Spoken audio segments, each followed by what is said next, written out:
ഉറങ്ങാൻ ഏറ്റവും നല്ല മെത്ത ഏതാണ്? ചിലർ പറയുന്നത് കേൾക്കാം, ഞാൻ മെത്ത ഇല്ലാതെയാണ് കിടക്കുന്നത്. ചിലർ പറയും വളരെ സോഫ്റ്റ് ആയിട്ടുള്ള മെത്തയാണ് നല്ലതെന്ന് പറയും. യഥാർത്ഥത്തിൽ നമ്മുടെ ശരീരത്തിന് നല്ലത് കിടക്കാൻ ഏറ്റവും നല്ല മെത്ത ഏതാണ് പറഞ്ഞു തരാം. പ്രധാനമായിട്ടും നമ്മുടെ ശരീരത്തിന്റെ രണ്ട് ഭാഗങ്ങൾ, അതായത് നമ്മുടെ ഷോൾഡർ ഭാഗത്തും നമ്മുടെ അരക്കെട്ടിന്റെ ഭാഗത്തുമുള്ള എല്ലുകൾക്ക് കൂടുതലായിട്ട് പ്രഷർ നമ്മുടെ കിടക്കുന്ന ഭാഗം, അത് കിടക്കയിലായിക്കോട്ടെ മെത്തയിലായിക്കോട്ടെ ഉണ്ടാകും.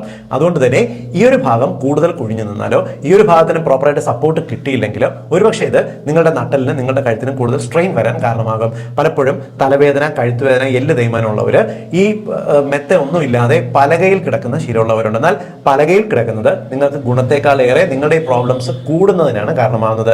എപ്പോഴും നല്ലത് അമിതമായി കുഴിവില്ല, നല്ല സോഫ്റ്റ് ആയിട്ടുള്ള പഞ്ഞിക്കിടക്കുകളോ അല്ലെങ്കിൽ തൂവൽ കിടക്കുകളോ ഉപയോഗിക്കുന്നതിന് പകരം നിങ്ങൾ അതേപോലെ തന്നെ ഒരുപാട് കട്ടിയുള്ള മെത്തകൾ ഉപയോഗിക്കുന്നതിന് പകരം ചെറുതായിട്ട് ഒന്ന് മൂവ്മെന്റ് ഉള്ള മെത്തകൾ, പ്രത്യേകിച്ച് നമ്മൾ ചകിരിയും സ്പ്രിങ്ങും ചേർന്നിട്ടുള്ള മെത്തകൾ ഉപയോഗിക്കുന്നതാണ് ആരോഗ്യത്തിന് ഏറ്റവും നല്ലത്. നിങ്ങൾക്ക് നട്ടല് വേദന ഉള്ളവരോ അമിതവണ്ണമുള്ളവരോ അല്ലെങ്കിൽ കഴുത്തിന് പ്രോബ്ലം ഉള്ളവരോ എല്ലാം തന്നെ ഈ തരത്തിലുള്ള മെത്ത വേണം സെലക്ട് ചെയ്യാൻ. ചെറുപ്പം മുതലേ കുട്ടികളെ ഒരുപാട് സോഫ്റ്റ് ആയിട്ടുള്ള മെത്തയിൽ കിടത്തി ശീലിക്കാതിരിക്കുക. ഇത് അവർക്ക് ഒരുപക്ഷെ ശരീരത്തിന് ഒരു രാവിലെ എഴുന്നേൽക്കുമ്പോൾ അമിതമായിട്ടുള്ള ക്ഷീണം, ബുദ്ധിമുട്ട് ഉണ്ടാകുന്നതിന് കാരണമാകും. ഇത് കിടക്കാൻ മെത്ത ഉപയോഗിക്കുന്ന എല്ലാവരുടെ അറിവിലേക്കായിട്ട് ഇതൊന്ന് ഷെയർ ചെയ്യും കേട്ടോ.